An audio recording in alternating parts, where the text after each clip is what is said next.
आज हम अपने इस वीडियो के माध्यम से ओम मंत्र के मूल्य को समझेंगे एक कथा के द्वारा। एक बार एक ब्राह्मण देव एक मंत्र की तलाश में थे।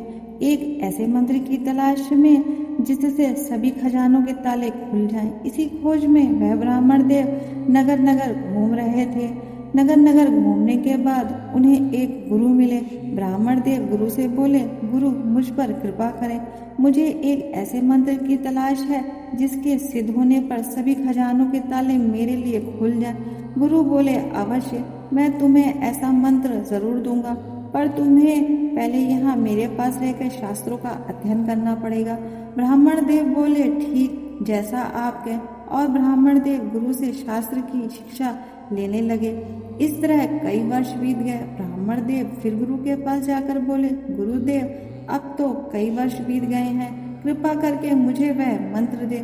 गुरु ने कहा, ठीक है, कान समीप लाओ, ये गुप्त मंत्र है, मैं तुम्हें देता हूँ। ब्राह्मण देव अपने गुरु से गुरु मंत्र लेकर खुशी खुशी गुरु मंत्र को सिद्ध करने के लिए जंगल की ओर चल दिए और ओम का उच्चारण करने लगे। थोड़े समय बाद ब्राह्मण देव ने किसी और ब्राह्मण देव को भी वह ओम का उच्चारण करते हुए सुना। ब्राह्मण देव बहुत आश्चर्यचकित हुए कि यह कैसे हो सकता है, ये तो गुप्त मंत्र है, ये तो मेरे गुरु ने मुझे दिया है, ये मंत्र किसी और को कैसे पता चल सकता है। इसी सोच के साथ ब्राह्मण देव गुरु की ओर चल दिए।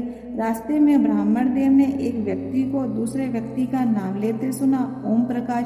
तब ब्राह्मण देव ने ध्यान दिया कि यह शब्द तो कई नामों के आगे लिया जाता है। फिर आगे बढ़े तो एक भिखारी ओम के नाम पर भिक्षा मांग रहा था।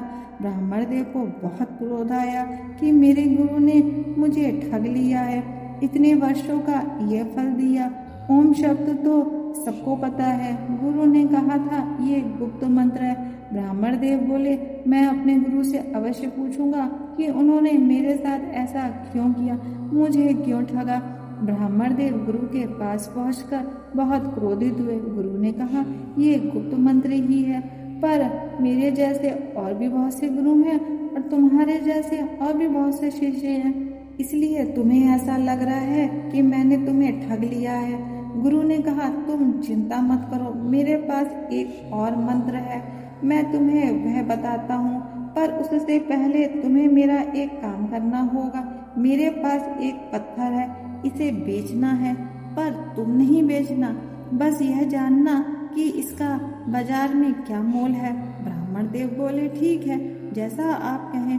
और ब्राह्मण देव बाजार को चल दिए और सब्जी वाले से बोले, हे भाई, कृपा करके ये बताएं आप कि इस पत्थर के बदले में आप मुझे क्या दे सकते हैं। सब्जी वाला बोला, हे ब्राह्मण देव, आप मुझसे क्यों मजाक करते हैं, मैं यहाँ सब्जी बेचने बैठा हूँ और मैं इस पत्थर का क्या करूँगा, ये मेरे लिए बेकार है। इसी प्रकार सभी ने, कपड़े वालों ने, मिठाई वालों ने, सभी ने यही उत्तर दिया कि इस पत्थर का हम क्या करेंगे। फिर उसने विचार किया कि इसे किसी जौहरी के पास ले जाता हूँ। फिर जौहरी ने उससे कहा, ब्राह्मण देव, यह तो बहुमूल्य पत्थर है, इसका कोई मूल्य नहीं है। इस शहर में क्या, राजधानी में भी अगर जाएंगे तभी भी कोई मोल नहीं दे पाएगा। ये सुनकर ब्राह्मण देव गुरु के पास पहुंचकर बोले, गुरुदेव, आपको पता था ये पत्थर बहुत बहुमूल्य है, फिर भी आपने मुझे इसका मोल पता करने के लिए बाजार में क्यों भेजा।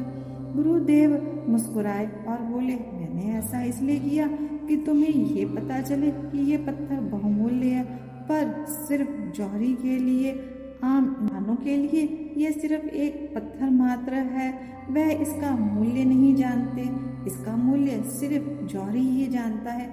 इसी प्रकार ओम का जाप तो सभी कर रहे हैं, पर इसका गुप्त मूल्य सभी नहीं जानते। जो पारखी हैं सिर्फ वही इसका गुप्त मूल्य जानते हैं। ब्राह्मण देव गुरु की बात को समझ गए और घर को लौट गए। इसी प्रकार हमें भी ओम के गुप्त मूल्य को समझकर ओम का जाप करना चाहिए।